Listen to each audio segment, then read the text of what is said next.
Okay, it is your girl Valhalla back for another video. You guys are excited? You're so excited. I know you're excited. You're welcome. So, yeah, it's heavy stuff, but y'all gotta bring that out once in a while. Alright, so obviously hair just doing whatever it wants, but that's okay because it's awesome.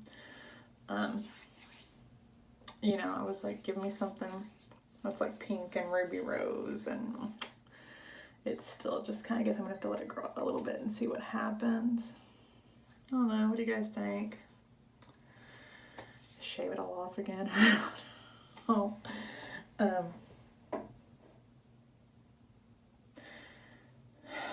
let's begin, shall we? Okay.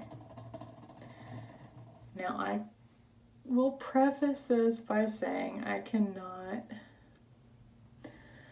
speak to or for the experiences of all people living with a mental illness. Can't do it. That's a huge fucking lot of work. And this video is mostly aimed toward support people if your spouse, your partner, long-term significant other half has a mental illness. This video is for you.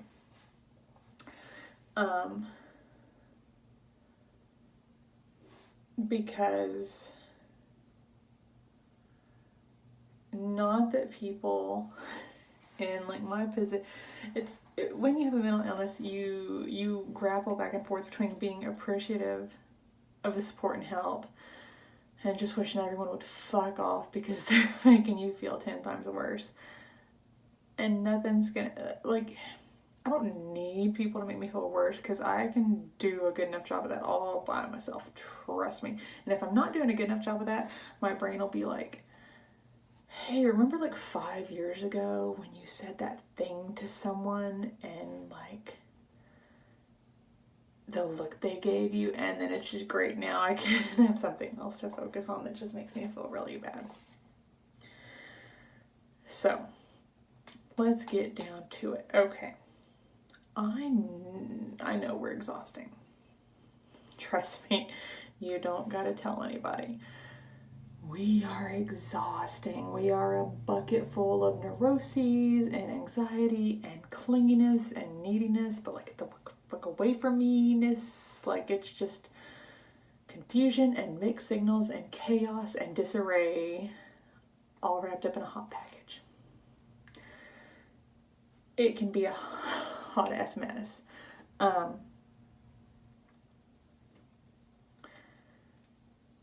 So understand that. So find yourself kind of some friends, some buddies that you can vent to, that you can gripe about, that will never,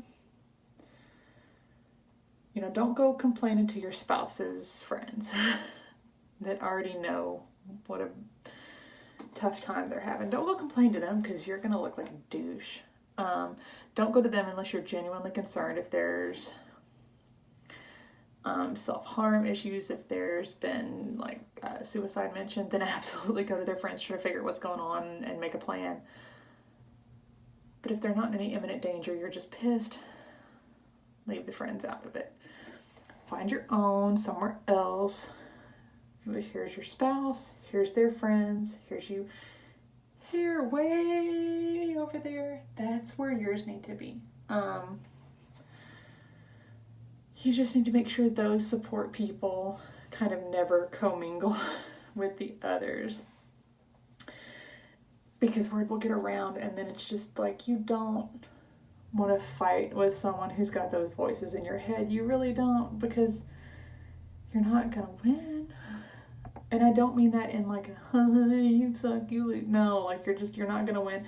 It's gonna make the whole situation so much worse.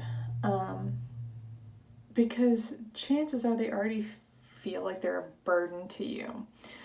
Then if they find out that you are going out and talking about them, even if it's just to try to gather some support and vent so that you can come back and focus on them, that's that doesn't matter. It's going to hurt them and it's going to embarrass them. And that's just going to be a really bad situation all the way around. So just keep all of that separate. Another thing you're going to have to work on is to not take most of the shit they say personally. I mean, it's a good habit to work on, to just not take shit personally anyway. Stuff that people say or do isn't about you, unless they specifically are like naming off things and giving you examples and stuff, then no. But if, depending on the diagnosis, it's almost like when that like when you have a kid and the kid's gonna act the absolute worst around you as the parent versus when they're at school, when they're at grandma's house. Well, sometimes, like, we're just going to use spouse for the rest of this video. It's just easy to say. So when your spouse is they have a mental illness and they're already having a bad day and they finally just like lose their shit, they're probably going to lose it on you. It's not about you. And you should kind of take it as a good thing. They held it together all day and you're safe enough that they can do this in front of. Don't take it personally. And yeah, they're probably going to say some shit that pisses you off. It's not about you. So take it down. Calm down. Let it go. Because it's not about you. And you don't use their things they struggle with against them. Don't come at them and be like, you're too much, you're too extra, you have too much anxiety, like I can't handle you, you're too up, you're too down, you're too sad, you're too happy, you're too tired, like you never sleep, they're very aware of all of this. They're very aware, they're overly aware.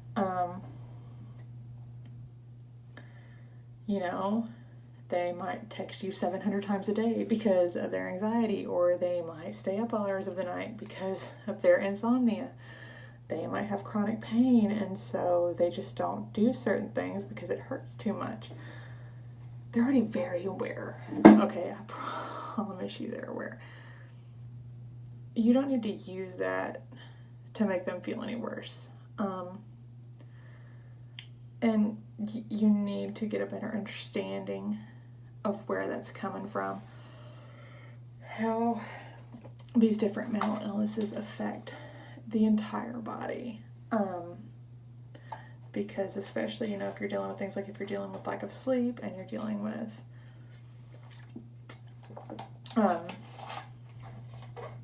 if you have insomnia, then you can't sleep, and then that can exacerbate any pain or anxiety that you have, and it's just this vicious cycle that goes on and on and on. So you have to just, figure out what it will take for you to not be bothered by it. If it is too much, please don't waffle back and forth. Don't tell me you're going to stay with me because you feel bad for me. Don't tell me you're going to stay with me for the kid's sake. If you're married to someone and they can't handle you, and yes, you're a handful, but they can't find enough compassion for their life partner, for someone who might be the mother of their children or the father of their children.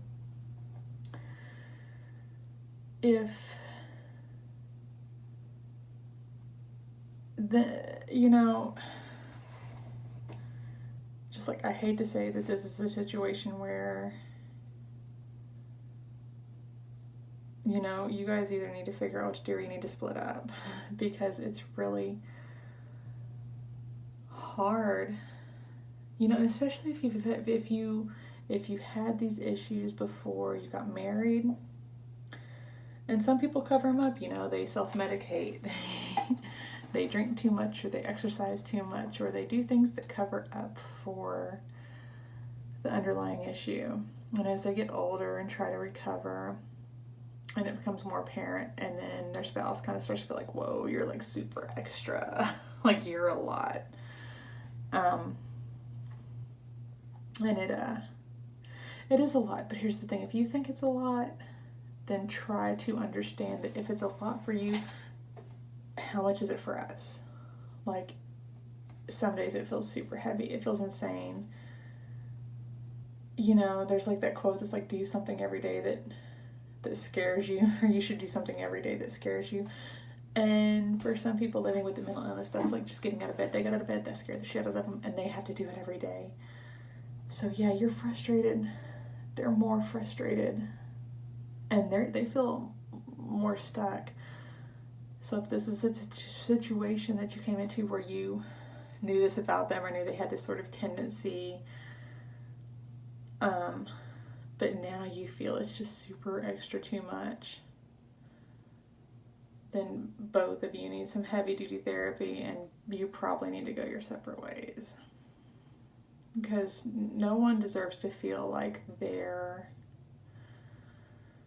just tethered to a situation that they don't want to be a part of, and no one deserves to feel like someone's only with them out of obligation. That's a pretty crappy feeling. To think that your spouse is only staying with you because, like, they basically feel like they have to. You need to figure out how to be there for them in ways that will be beneficial to both of you. You know, it can be hard, but again, just try to take a moment and think about how much harder it is for them.